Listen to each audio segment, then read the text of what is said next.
대통령실이 쌍특검 거부권을 행사하고 역풍을 제대로 맞고 있는 와중에 윤두창이에게 쌍특검 외에도 다가오고 있는 초대형 악재가 있습니다. 이른바 고발사주 사건으로 불리는 손준성 검사 선거 개입 재판이 이달 31일에 선고됩니다.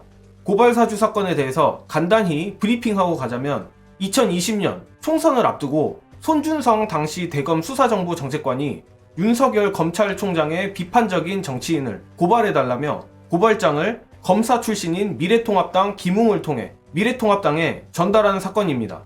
뜬금없이 왜 이 얘기를 하냐면 오늘 이와 관련한 흥미로운 얘기가 나왔습니다. 관련 영상부터 보시고 이어가겠습니다. 김웅 총선 불출마를 선언했습니다. 김웅 불출마, 뭔가 좀 기백 있게 불출마 선언하는 것 같은데 뭐 또 이면이 있어. 우리는 그 이면을 봐야 돼. 일단 검찰이 불기소로 풀어줘 놓은 상태인데 고발사주 의혹에서 불기소 처분을 받아서 약간 지금 불안불안하지만 한 발을 뺀 상태인데 그래서 제가 궁금해서 송파타임즈를 찾아봤죠. 넘기다 보니까 뭐야? 석동현? 윤석열 40년 지기 석동현은 부산 출마인데 아니? 이분이 송파랑 인연이 있죠. 그의 부인인 박영아 의원, 국민의힘 18대 송파 갑 의원. 윤석열 대통령의 40년 지기 석동현의 행동대장. 부인이 예, 알고 봤더니 국민의힘 전신에서 그렇죠. 송파 갑에서 당선됐더라. 18대 국회의원이었지. 아 그랬어? 그래서 이번 22대 석동현 검사님께서 송파 갑에 도전하는 것 아니냐 아 그런 얘기가 나와? 라고 송파 타임즈에 나와 있더라. 이 모든 게 진짜라는 가정하에 윤석열과 사이가 안 좋은 국힘 내 비주류 김웅이 불출마하는 이유가 윤석열 40년 지기 석동현에게 자리를 내주기 위함이라면 이는 사실상 검찰 캐비넷에 굴복했다는 말입니다.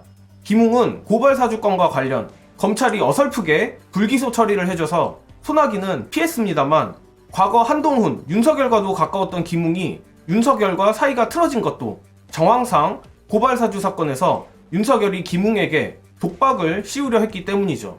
미리 예단하는 것은 섣부르긴 하나 결론부터 말씀드리면 다가올 고발사주건에서 손준성 검사 유죄 선고 가능성이 상당히 높은 게 아닌가 합니다.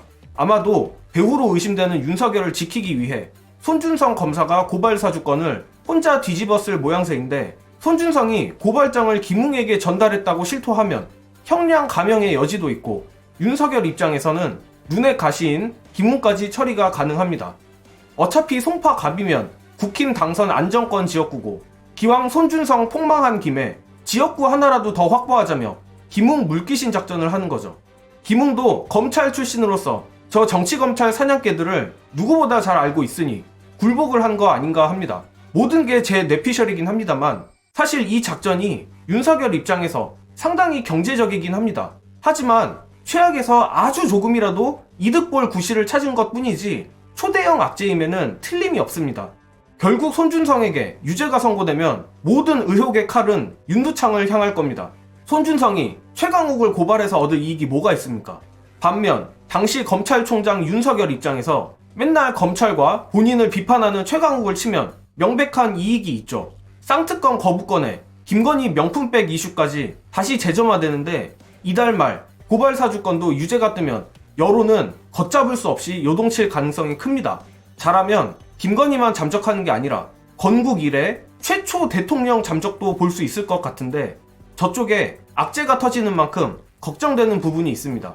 적어도 자기가 가진 칼은 쓸 줄 아는 검찰의 이재명 대표 구속영장 재청구 카드입니다. 설마 병상에 있는 사람한테 영장을 치겠어 싶긴 하지만 정치구단 박지원 할배가 이를 띄운 것을 보면 설마로 끝날 일은 아닌 것 같습니다.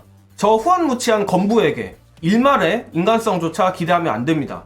끝까지 민주당이 하나 되어 이재명 대표를 지켜 총선 압승을 하길 바라며 이번 영상은 여기까지 하겠습니다.